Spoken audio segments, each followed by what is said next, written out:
Halo pemirsa Ragam Fakta, kembali lagi bersama Gibi di sini yang akan memberikan informasi menarik mengenai fakta-fakta yang ada di sekitar kita. Ya pemirsa, seperti yang kita tahu bahwa Indonesia memiliki keberagamannya, salah satunya adalah seni tari. Dan kali ini Gibi akan berbagi tentang seni tari khas kota Banyuwangi. Yang pertama adalah tari gandrung. Tari gandrung ini adalah seni tari khas masyarakat Using yang sekarang menjadi maskot Kabupaten Banyuwangi. Seorang penari gandrung ini identik dengan perempuan yang lincah bak dosa dan memiliki suara yang merdu. Struktur pementasan gandrung meliputi jejer, palu, dan seblang-seblang. Musik iringan gandrung jejer yang semula rancak berganti menjadi lembut dan penari melantunkan gending podo nonton sebagai lagu wajib pembuka. Gandrung ini merupakan salah satu jenis tarian tradisional Using yang keberadaannya masih diminati oleh masyarakat hingga saat ini. Salah satu keunikan seni gandrung ialah terpadunya gerakan tari yang dinamis dengan suara instrumen yang beragam dan suara rancak yang bersahut-sahutan. Dalam pertunjukan gandrung, seorang penari gandrung seringkali melantunkan pantun-pantun yang terdiri dari 2 hingga 4 larik. Nah, pantun-pantun ini biasanya bernuansa agama hingga asmara. Berikut cuplikan liputan tari seni gandrung khas Banyuwangi.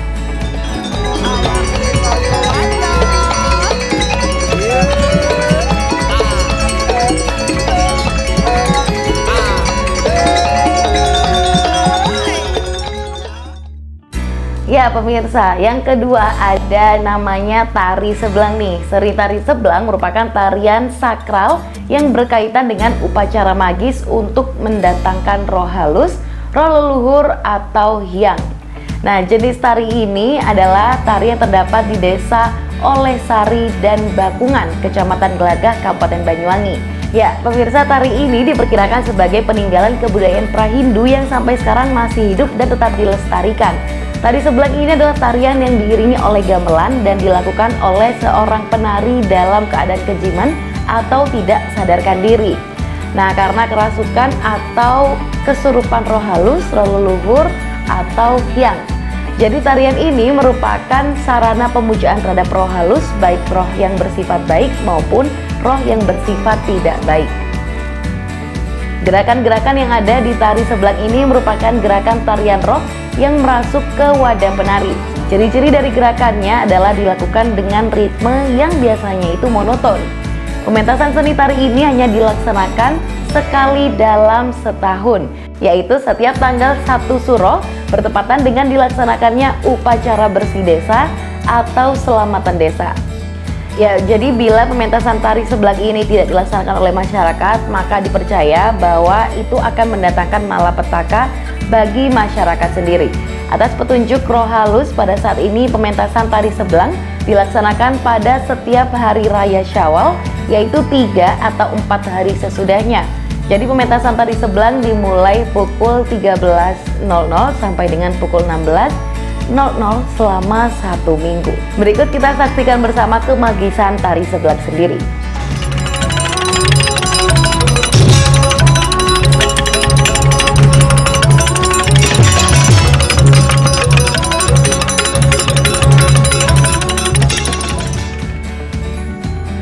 Ya pemirsa, kalau tadi sudah kita lihat tari seblang dan tari gandrung, yang keduanya memiliki identik yang berbeda dan ciri yang berbeda. Kali ini kita akan mengenali seni tari barong. Nah, tari barong ini merupakan teater rakyat yang memadukan unsur tari, musik, dan lagu, serta cerita yang telah lalu dan turun-temurun. Pada awalnya, tari ini merupakan seni pertunjukan yang bersifat sakral dan pementasannya dilaksanakan hanya pada saat-saat tertentu. Awalnya pada satu upacara bersih desa yang diselenggarakan pada minggu pertama bulan haji. Nah, namun seiring berkembangnya zaman, barong ini sudah menjadi pertunjukan yang bersifat hiburan, bisa disertakan pada saat pesta perkawinan, hitanan, atau pagelaran seni lainnya. Nah, kesenian ini merupakan seni rakyat yang secara khusus mengandung ciri khas Using, baik yang menyangkut musik, tari, dialog, maupun ceritanya. Ya pemirsa, di Banyuwangi ini yang masih melestarikan kesenian barong diperkirakan ada 4 kelompok, yakni kelompok seni Barong Kemiren, Mandalikan, Mangli, dan Jambersari. Akan tetapi dari keempat kelompok itu hanya kelompok seni Barong Kemiren saja yang masih utuh keusingannya dan sering melakukan pementasan hingga saat ini. Nah, seni barong di Desa Kemiren ini diciptakan oleh Eyang Buyut Tompo sekitar tahun 1830.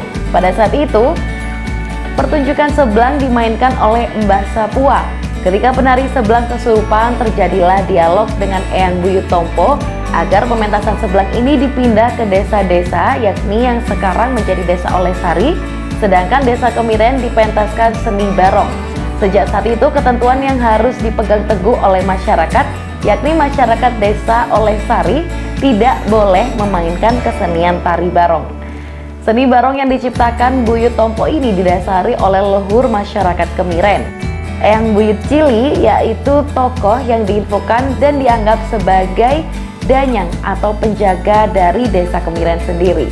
Oleh karenanya, setiap pementasan yakni tatkala barong mengalami kesurupan, yang masuk adalah Eyang Buyut Cili. Hal ini dipercayai masyarakat Desa Using Kemiren hingga saat ini. Berikut cuplikan tarian kesenian barong.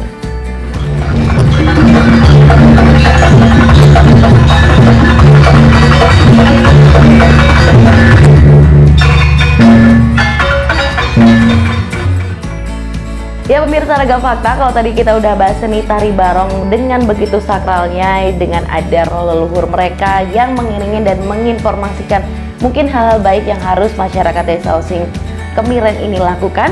Kali ini kita akan beralih ke tari Hadrah Kuntulan. Nah, kesenian Hadrah Kuntulan ini lahir tidak terlepas dari sejarah perkembangan Islam di Banyuwangi sendiri. Nah, seni Hadrah Kuntulan ini sebelumnya bernama seni Hadrah Barjanji. Namun, menurut beberapa seniman, kuntulan berasal dari kuntul atau nama sejenis unggas yang berbulu putih, yang selanjutnya warna putih ini dijadikan sebagai warna busana yang dipakai para pemainnya. Ya pemirsa Ragam Fakta, sementara itu menurut beberapa seniman lainnya seperti Hasan Singodimayan, Andang CJ, dan Sudibyo Aris berpendapat bahwa kata kuntulan ini secara etimologis berasal dari bahasa Arab kuntubil yang artinya terselenggara pada malam hari. Jadi kata tersebut berkaitan dengan aktivitas santri setelah mereka belajar mengaji, yaitu untuk melepaskan rasa jenuh di malam hari. Mereka mengatakan bahwa kegiatan melontarkan pujian-pujian yang berbentuk syair berjanji dengan diiringi rebana disertai gerakan-gerakan yang monoton. Ya, jadi pementasan seni Hadrah Kuntulan ini berupa tarian rodat atau penari laki-laki yang diiringi dengan rebana ditingkahi vokal barjajan atau aslokal. Pada awal kelahirannya di saat pementasan, semua penarinya adalah laki-laki karena masyarakat menganggap tabu dan melanggar ajaran-ajaran Islam jika tarian tersebut dilakukan oleh penari wanita. Gerakan yang digunakan sangat sederhana, yaitu gerakan yang menggambarkan orang sholat, wudhu, serta adzan. Dalam perkembangan selanjutnya, seni Hadrah Kuntulan mengalami berbagai penyempurnaan, baik dalam instrumen musik, tarian, busana, maupun penampilan wanita dalam pementasan. Jadi sering perkembangan zaman, pementasan wanita juga sudah diperbolehkan dalam seni Hadrah Kuntulan ini. Berikut cuplikan keindahan seni Hadrah Kuntulan khas Banyuwangi.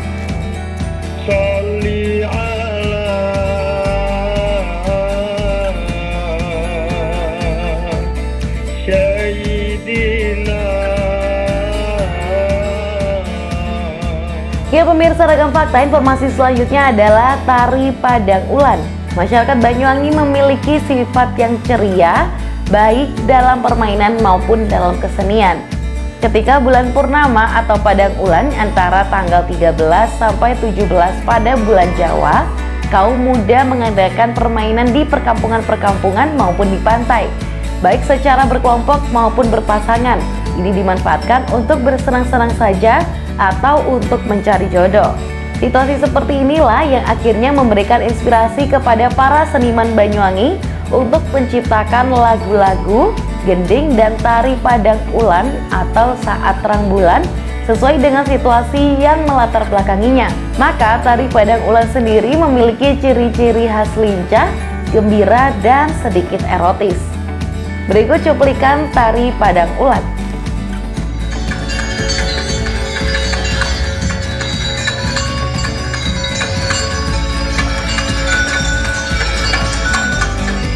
Ya pemirsa Ragam Fakta, kita beralih ke informasi Tari Sabuk Mangir. Jadi Tari Sabuk Mangir ini memiliki latar belakang yang bersifat magis. Istilah sabuk mangir sendiri merupakan perpaduan dari dua kata, yaitu sabuk yang berarti ikat pinggang dan mangir yaitu nama sebuah desa di Rogo Jampi. Sabuk mangir terkenal sebagai sabuk sakti orang Mangir berdasarkan kepercayaan bahwa ada kekuatan gaib yang berada dalam sabuk tersebut. Orang Mangir berusaha melawan musuh-musuhnya, baik yang musuh fisik maupun non-fisik. Jadi mungkin bagi para pemirsa Ragam Fakta yang ingin memiliki kekuatan magis, mungkin kalian bisa mencari keberadaan sabuk mangir ini. Dan berikut liputan keindahan tarian sabuk mangir.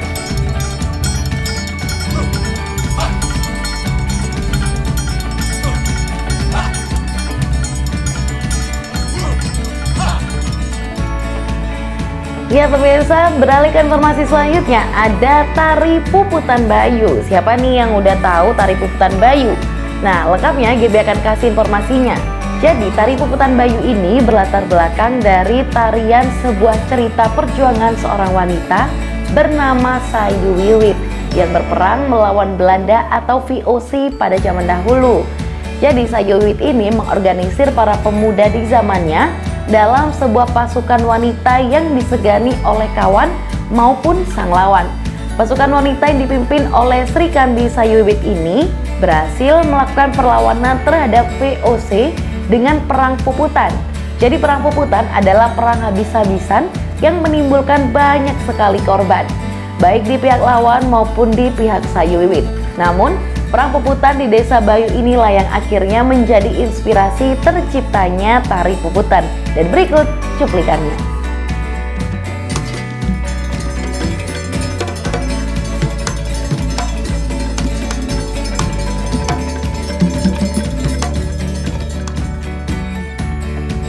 Ya pemirsa, kalau tadi kita sudah membahas tari puputan yang terinspirasi dari seorang Sri Kandi wanita, kali ini ada tari pupus widuri. Jadi tari pupus widuri ini terdiri dari dua kata yang berasal dari bahasa Using, yaitu pupus yang berarti daun muda dan widuri adalah nama sejenis makhluk cantik atau bidadari. Jadi makna kata pupus widuri ini adalah gadis muda yang sangat cantik bak bidadari. Oleh karena itu tarian ini dilakukan oleh seorang gadis yang baru beranjak remaja. Jadi pemirsa Ragam Fakta, pupus widuri ini adalah gabungan dari beberapa gerak tari tradisional Banyuwangi seperti tari sebelang, tari gandrung, dan tari geridoan. Berikut cuplikan keindahan tari pupus widuri.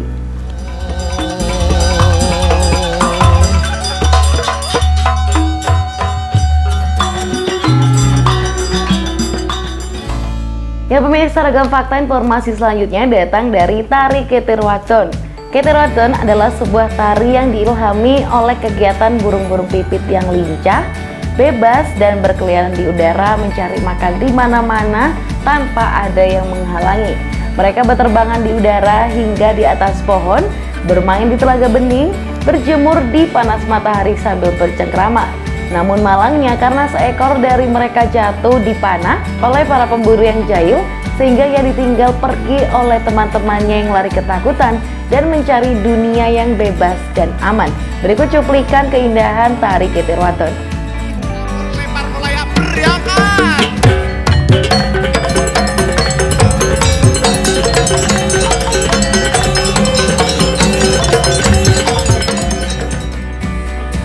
Informasi selanjutnya datang dari tari Walang Kadung. Siapa sih yang nggak tahu hewan Walang Kadung?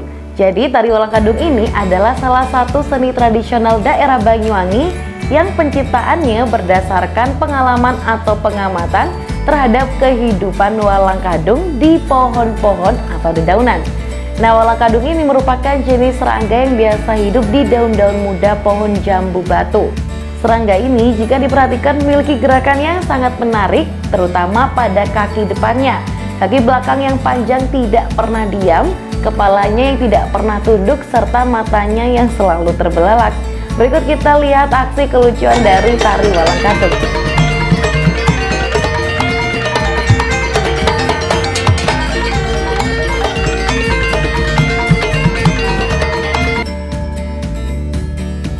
Kalau tadi kita sudah lihat keseruan tari Walang Kadung, kali ini Gaby akan memberikan informasi lagi nih, masih seputar tari-tarian, yaitu tari Jaranan Buto. Nah, kesenian Jaranan Buto ini berasal dari Desa Cemetuk, Kecamatan Celuring, Kabupaten Banyuwangi. Istilah Jaranan Buto mengadopsi nama tokoh legendaris Minak Jinggo yang beberapa pendapat mengatakan bahwa ia bukan berkepala manusia, namun berkepala raksasa. Instrumen musik Jaranan Buto ini terdiri atas seperangkat gamelan yang terdiri dari 2 bongan musik atau musik perkusi, 2 gong, seruling, kecer atau instrumen musik berbentuk seperti penutup gelas yang terbuat dari lempengan lembaga, dan 2 kendang. Sebagai instrumen utamanya adalah replika kuda raksasa yang terbuat dari anyaman bambu. Wajah raksasa ini didominasi seperti biasanya, yakni berwarna merah dan matanya yang melotot. Dalam pementasannya masih dilengkapi dengan 3 jenis topeng lagi nih pemirsa. Ada jenis topeng buto atau raksasa, celengan atau hutan, dan kucingan atau kucing yang semuanya terbuat dari kulit. Nah, topeng-topeng ini harus digunakan secara bergantian oleh para penarinya, baik pemain laki-laki maupun pemain perempuan. Berikut kita lihat keseruan tari Jaranan Buto.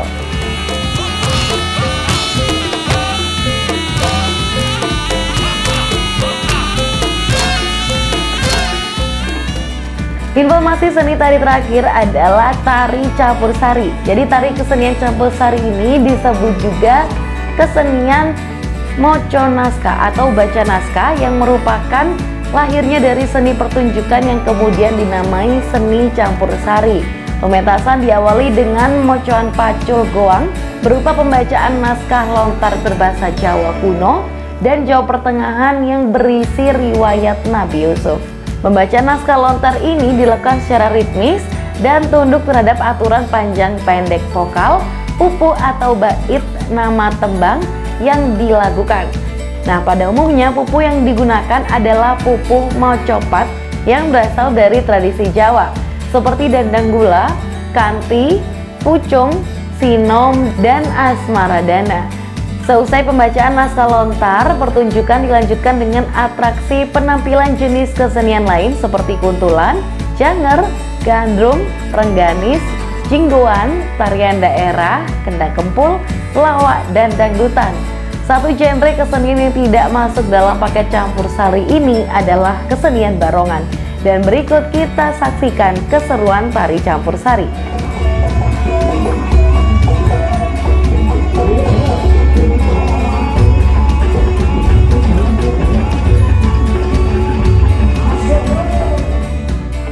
Ya pemirsa, sejumlah informasi mengenai ragam tari khas Banyuwangi sudah Gaby berikan. Dan jangan kemana-mana pemirsa Ragam Fakta, karena saat lagi Gaby akan kembali dan membawakan informasi-informasi menarik fakta lainnya di seputar kita.